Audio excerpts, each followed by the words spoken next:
जय श्री महाकाल। शत्रु बाधा। कई लोगों ने इस विषय में मुझसे कहा है कि मैं शत्रुओं से बहुत दुखी हूँ। आए दिन वो तंत्र प्रयोग करता है, वो बदनाम करता है, इर्द गिर्द बातों को फैलाता है और किसी न किसी बहाने से वो हमें परेशान करता है। कभी नाली का पानी रोक देता है, कभी रास्ता आने से रोक देता है, कभी कुछ तमाम प्रकार की चीज़ें करता है। तो मैं आप लोगों को बता दूं कि शत्रु का चरित्र भी बिल्कुल वैसा ही होता है जिस प्रकार रोग का होता है। जैसे शरीर में रोग हो जाता है और दिन पे दिन वो आपको खोखला करता चला जाएगा, उम्र ढलती चली जाएगी और आप मृत्यु के निकट पहुंचते चले जाओगे। उसी प्रकार शत्रु होते हैं। ये आपको किसी न किसी तरीके से बदनाम करने का प्रयास करते रहते हैं, तंत्र प्रयोग करते रहते हैं और ये आपको रोकेंगे, पानी कुछ एक तरीके से आपको षड्यंत्र करते रहेंगे। इनका एक ही प्रति उत्तर है। इनको जैसे फन उठा के चलते हैं तो उनका फन कुचल दिया जाता है, वैसे इन सबको कुचल दो, अन्यथा ये आग के ही समान होते हैं जो लोगों के घर को ही जलाते हैं। अंदर लगी आग, मैंने कई मंत्रों की कई साधनाओं को आप लोगों के समक्ष मैंने रखा है।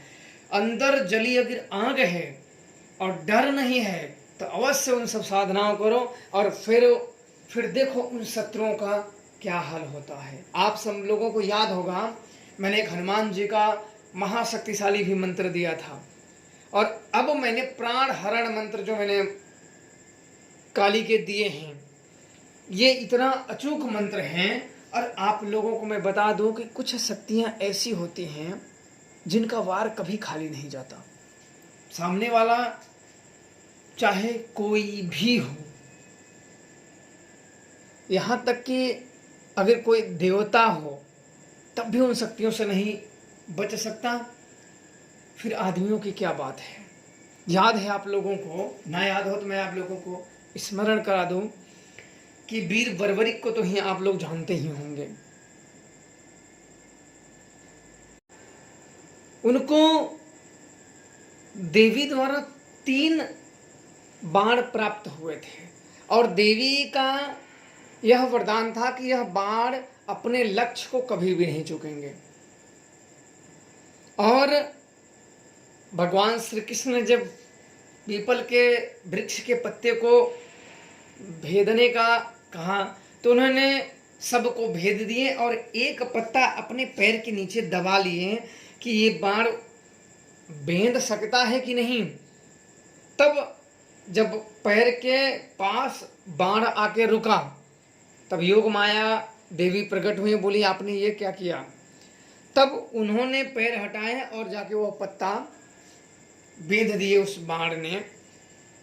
और तब भगवान ने कहा कि यह मेरा स्थान जो पैर है यह सदैव दुर्बल होगा और इस दुनिया से जाने का मेरा कारण बनेगा। और बहेलिये द्वारा हिरण की आंख समझ के उसी में लक्ष्य संधान किया गया और पैर के तलवे में आके लगा और उनकी मृत्यु हुई। और इसलिए कई ऐसे मंत्र होते हैं, कोई भी तांत्रिक हो, कोई भी जानकार हो, कुछ भी हो, मैंने बता दिया ना, देवी का अगर वचन हो गया, उनको आपने प्रसन्न किया तो ऐसा कोई भी कार्य नहीं हो जो ना किया जाए। कोई भी क्या बोल रहा है उसकी बातों पे मत जाइए। बड़े बड़े डरपोक लोगों का भी नाम शेर खान रख देते हैं। इनके विनाश करने के लिए मैंने बहुत सारे मंत्र दिए थे। उनमें से एक मंत्र था हनुमान वीर का और वो प्रबल शत्रुघाती मंत्र था। अवश्य आप लोग अपने जीवन में ना किए हो तो मैं बता दूं, माँ काली का भी आपको दिया और हनुमान जी का जितने लोगों ने जाप किया उन लोगों को, सभी को शत्रुओं से छुटकारा मिला और शत्रु दंड पाए। शत्रु कोई भी हो, हनुमान जी को किसी भी बंधन में बांधा नहीं जा सकता।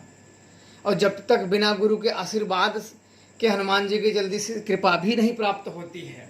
पहले गुरुजनों की सेवा करो, उनका हृदय से आशीर्वाद लो, तब जाके इन सब की भक्ति करो। मंत्र ध्यान से सुन लो। हनुमान वीर महाबलवीर, मारे मेरे वैरी को पकड़ के सिर, जैसे अक्षय कुमार को मारे वैसे मेरे शत्रुओं को मारे, ना मारे तो अंजनी माता का पिया दूध हराम करे। चले मंत्र फुरे वाचा, देखा रामदूत, हनुमान वीर तेरी हाजिरी का तमाशा। अब मंत्र, कोई भी मंत्र हो, आप लोग ध्यान रखें, एक निश्चित सीमा तक जाते जाते मंत्र जागृत होने लगता है। कोई भी मंत्र हो, निश्चित सीमा तक मंत्र जाते जाते मंत्र जागृत होने लगता है। और जब मंत्र जागृत होने लगता है तो वह शक्तियां जो जागती हैं वो आपके जितने भी, चाहे आपके पीठ पीछे बुराई करते हो या कहीं और बुराई करते हो या किसी और से बुराई करते हो, उन सब भागीदार को, जैसे मान लो एक बुराई कर रहा है और एक सुन रहा है, तो ये दोनों भागीदार हो गए। तो ये जितने भी शत्रु और जितने भी शत्रु के भागीदार हो, उन सब को गर्दन पकड़ के हनुमान जी चीड़ देते हैं। और ये निश्चित समय तक जाते जाते मंत्र को रोकना पड़ता है, अन्यथा वह व्यक्ति हनुमान के कोप से सदा सदा के लिए दुनिया से परलोक सिधार जाता है।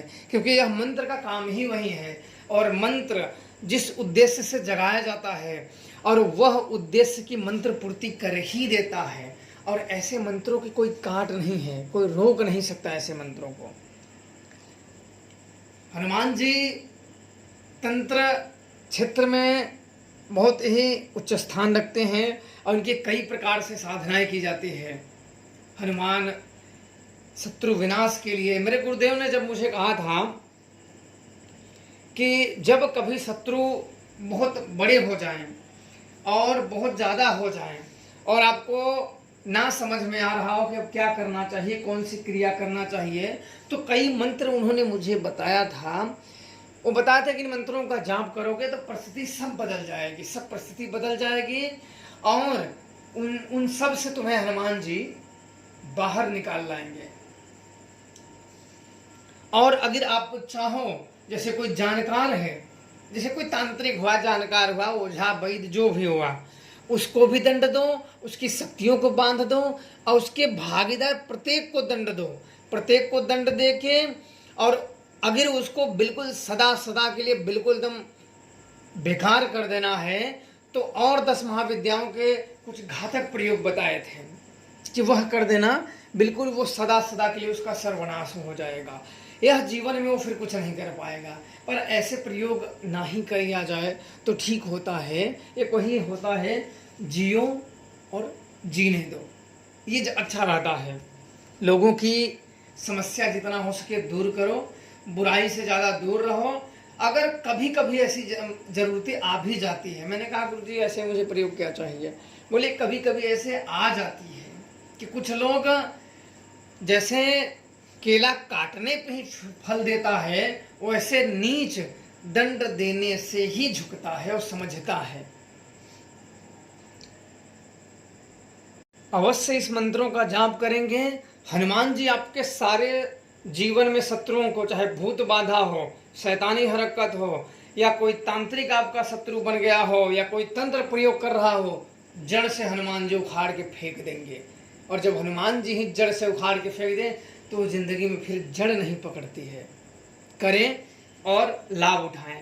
मंत्र विधान मैं इसलिए नहीं दूंगा क्योंकि कुछ मंत्र ये जागृत होते हैं तो पूरी तरीके से नहीं बताया जा सकता है। तो अवश्य आप लोगों को मैंने जैसे सब लोगों को देता था व्हाट्सएप पे, वैसे आप लोगों को दे देंगे। जय श्री राम।